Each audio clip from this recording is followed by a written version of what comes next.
গাঁৱত থাকোঁ আমি 4 জনগোষ্ঠী, পাছত হৈছোঁ আমি অসমত থাকোঁ যদি আমি প্ৰকৃত অসমীয়া।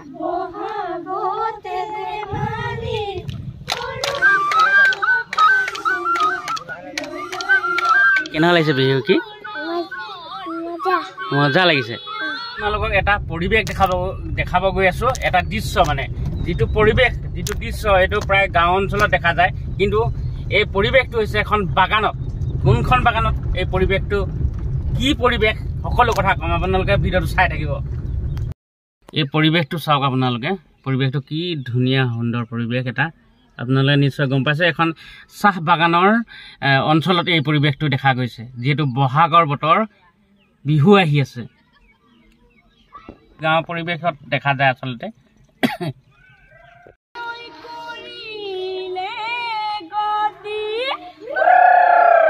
সময়ো নাটনি ৰাইজৰুৱা মনিয় ঐ সামৰণি মাৰিছো ইতি। মজা মজা মজা মজা হৈছে ন? কেনেকুৱা লাগিছে বিহু? কি ভাল লাগিছে? কি নাম? হা? অঁ, এইফালে কিহত পঢ়িছা? কিহত পঢ়িছা?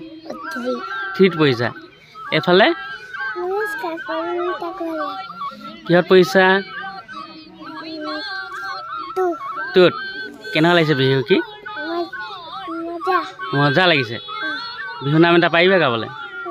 কি বুলি গাব? গোৱাচোন।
ফালে দুসাতি মাজতে সাতি ঐ মাজতে সাতি ঐ উহাহৰ দীপতে আঙ্গুলি বুলায়ে হে কেঁকুৰা গাতৰে মাতি মই আনিছো ঐ সুতুলিব নামে বুলি সুতুলি বনালো লগত লৈ আনিছো ঐ বিহু তলিব যামে বুলি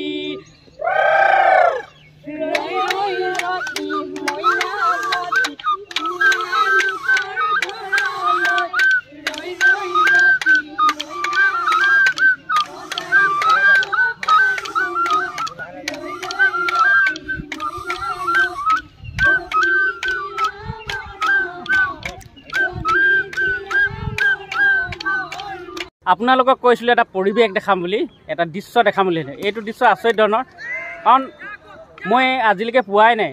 অসমৰ ভিতৰত চাগে এই প্ৰথম জেং বিহু দল নেকি, আমাৰ চাহ জনজাতিৰ ভিতৰত এইটো জেং বিহু দল।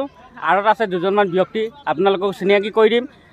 এয়া হ'ল বাইদেউ, আজি 3 বছৰ ধৰি লাগি আছে জেং বিহু দলটোত। আপোনাৰ কেনেকুৱা? ভাল লাগিছে। আমাৰ ছোৱালীখিনি যে ইমান ভালকৈ ওলাই আহিব মোক সং দিছে, মই যিটো ভাবিছিলোঁ মানে, আৰু ইহঁতে নাচি থাকিলে মানে আৰু আগলৈ লৈ যাবলৈ আশা কৰিছোঁ। আৰু বাইদেউক এগৰাকী চিনাকি কৰিছোঁ। বাইদেউ অনাতাঁৰ শিল্পী। অনাতাঁৰ শিল্পী হিচাপে আপুনি বহাগ যিটো পাইছেহি, গতিকে আপুনি এটা বিহুকে শুনাবচোন।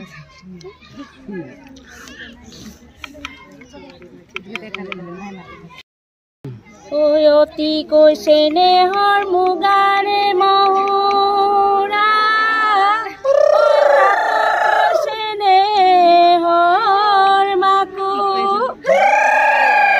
নেহৰ বহাগৰ বিহু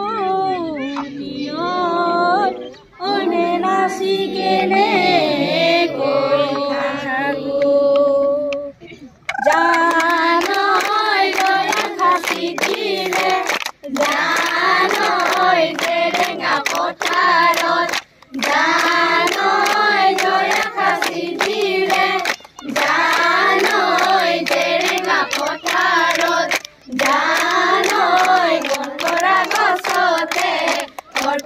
গছতে বান্ধি জানৈ লালে সাজুতি ভাই জানৈ কান্দে নাই বিনাই জানৈ লালে সাজুতি ভাই জানৈ কান্দে নাই বিনাই জানৈ মা দেউতা কলৈ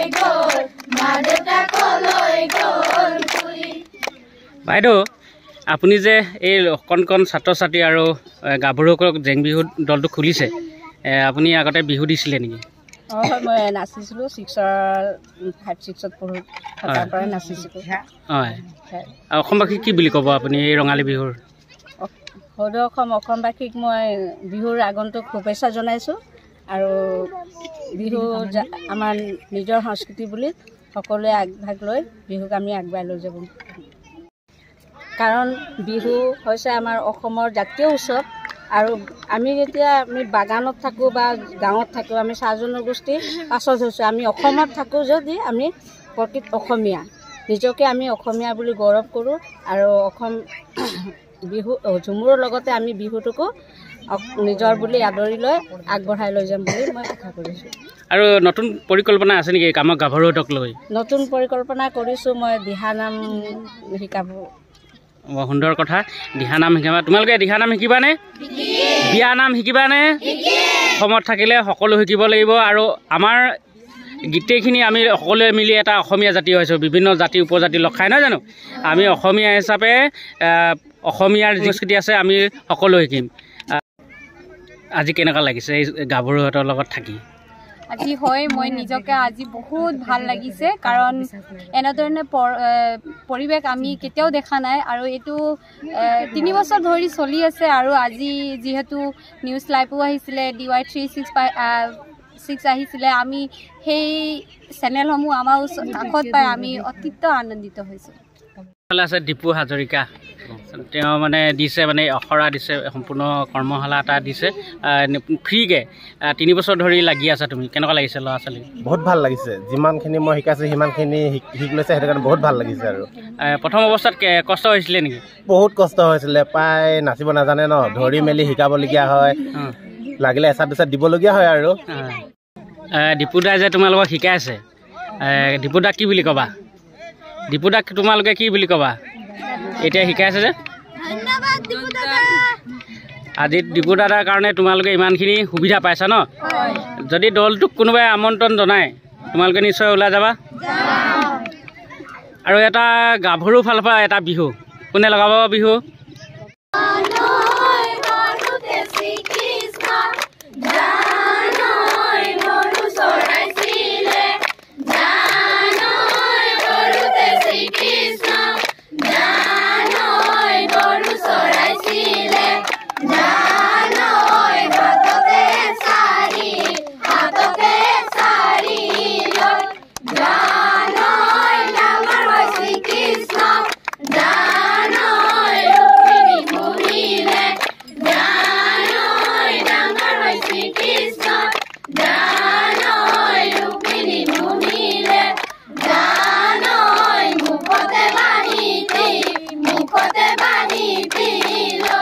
বাইদেউ এই দলটোত কিমান গৰাকী মানে আছে যুৱতী 50-60 গৰাকীমান আছে ইমানকৈ আছে প্ৰথম অৱস্থাত কিমান জন গৰাকী হৈছিলে 2023 চনত 30 জনীমান আছিলে এতিয়া 3 বছৰত বাঢ়িছে আৰু সৰু সৰু চেমনীয়া ওলাইছে এতিয়া হয়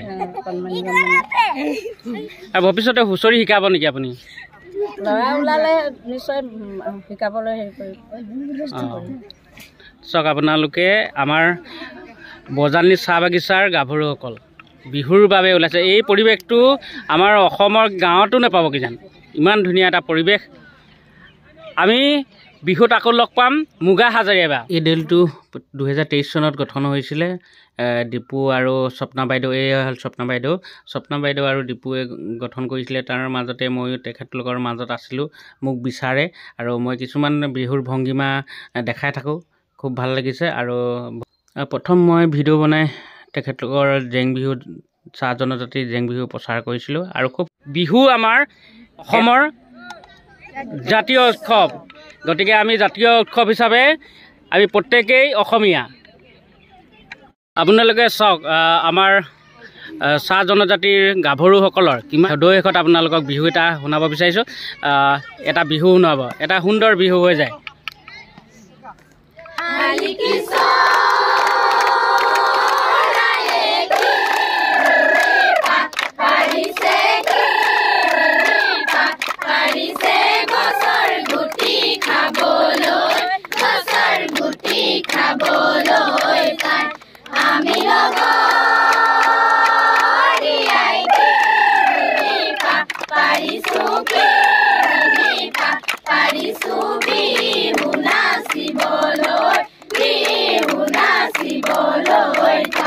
এই যে বিহু গান শুনিলে আপোনালোকে নিশ্চয় এই সুন্দৰ সুন্দৰ বিহু গান কোনে শুনাইছে বিহু নামবিলাক কোনে শুনাইছে কোনে শিকাইছে তো মাত্ৰ হৈছে দীপুদাৰ কাৰণে দীপুদাক সকলোৱে আশীৰ্বাদ দিব আৰু ভৱিষ্যতে তোমালোকৰ মাজত দীপুদাৰ এনেকৈ সদায় থাকিবনে আৰু অসমৰ ৰাইজে এই দলটিক সুন্দৰকৈ এটা কমেণ্ট পঠিয়াব আৰু ভিডিঅ'টো যিমান পাৰে শ্বেয়াৰ কৰিব